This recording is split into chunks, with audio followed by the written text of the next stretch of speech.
A carboxylic acid is a hydrocarbon that contains a carboxylic acid group, or we can just simplify it and say that it contains a acid group at the first carbon.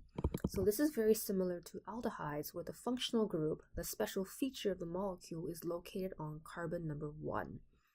Now, where an aldehyde had a carbonyl group and next to it was an H, a carboxylic acid, instead of having the H on the side, has OH instead. So here is a quick example of a carboxylic acid.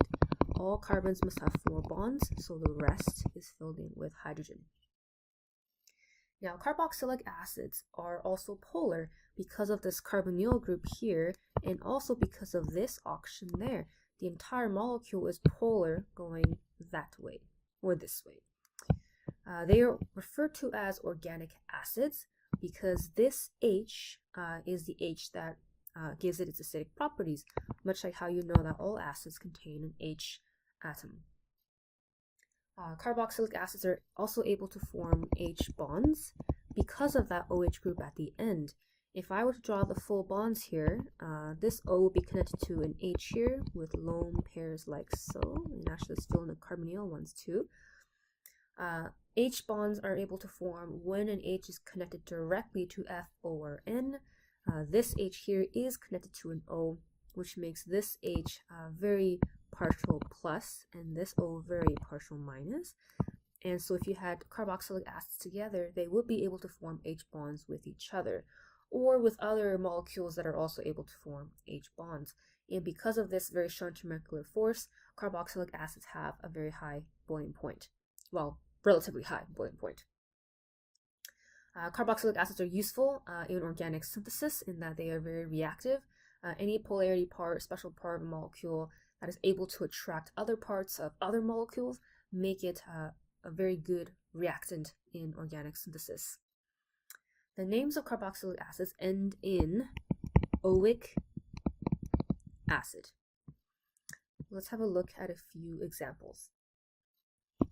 Let's draw a simple one. Here's the carbonyl, here is the OH group. Let's put on some branches and let's name it. Now, just like with aldehydes, the first carbon is always going to be where the functional group is. Since that's a defining feature of the molecule, it makes sense to give it priority and name it carbon number 1. So if we label the rest of the chain like so, we go back to our old rules. Number 1, let's figure out where the branches are and where they're located. In this case, there are 2 methyl branches and they're located on carbon 3 and 4. There's 2 methyls, so we write the prefix di. So this is 3,4-dimethyl. And then we finish with the acid. This is a total chain of 6 carbons. So we write hexane, change the ending to oic. This is hexanoic, and then finish the word off with acid. 3,4-dimethyl hexanoic acid. Let's try another one. Now again, that acid group doesn't have to be always in one spot. I could just turn the molecule around and put it on the left side. So here is my acid group. Let's make a few chains here. Let's just throw in a halide for a change. Let's put another one. Okay. Carbon number 1, always what the carboxylic acid group is. Finish numbering off the rest of our chain. Branches go first. We have a chloro and a fluoro. The chloro goes first just because of alphabetical order. So this is 4-chloro-5-fluoro. And then we finish this off. This is a 8 carbon chain. This is going to be octanoic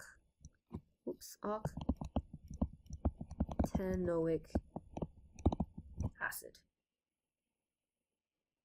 4-chloro-5-fluoro-octanoic acid. Certainly a mouthful. Okay. Let's do one with condensed structure. Why not? C1O. Okay, there we go. What is that called? This one, Here is carbon 1, here is carbon 2. Are there any branches? Nope, that's it. This would simply be called ethanoic acid. For those of you who are very keen and see what this is just CH3COOH, our favorite molecule, Chu. That's what it looks like in a Lewis structure. Now you know.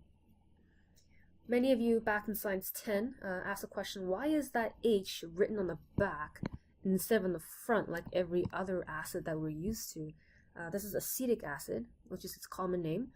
Why the H is in the back? Well, hopefully now you understand. It's because the H is physically located at the back of the molecule. This is CH3 and then COOH.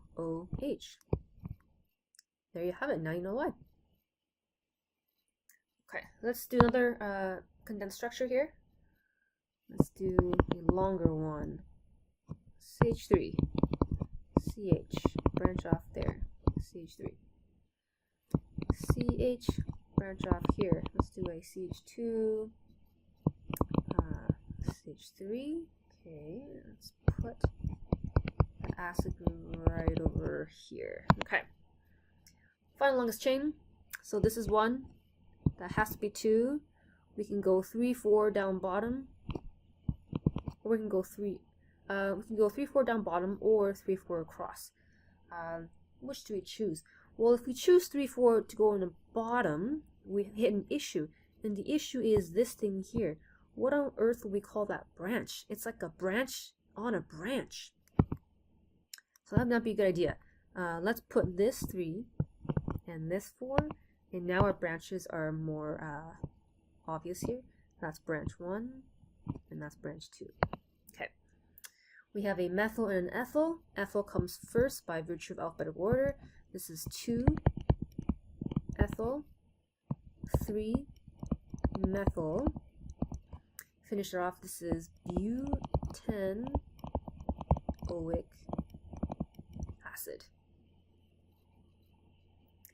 And our final example for this category, let's throw in a iodine just for fun. Let's flip it around. Let's flip it upside down. Just so you can see that I can rotate these molecules in any way. You can still have to recognize them. So here's carbon 1, 2, 3, and 4. Remember that there is no carbon there because that is an I, not a C. This is a carbon I bond. Alright. Name the branch. This is an iodine, which is called iodo. It is located in the 4th carbon. So this is 4-iodo. Oh, we need a dash there. No, we don't. We're done with the branches.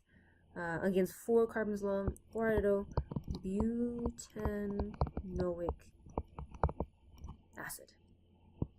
And there we go. Carboxylic acid. Okay, so far we've done ketones, aldehydes, and carboxylic acids. All of them contain a carbonyl group. We saw in ketones, we had a C double bond O carbonyl group in between 2 R's. Remember the R, letter R, just refers to any carbon group, just non-H, just any carbon atom on either side. So the carbonyl group is flanked by 2 other carbon elements. That was a ketone. In aldehydes, we saw that the carbonyl group was on the 1st carbon, and so the last position, instead of an R, we have an H. And now we have a carboxylic acid, where we have an R group, and on the other side we have an OH. 3 very similar looking molecules in that they all contain this carbonyl motif, but they differ because of what is flanking on the side. Okay, there you go, carboxylic acids. Go out.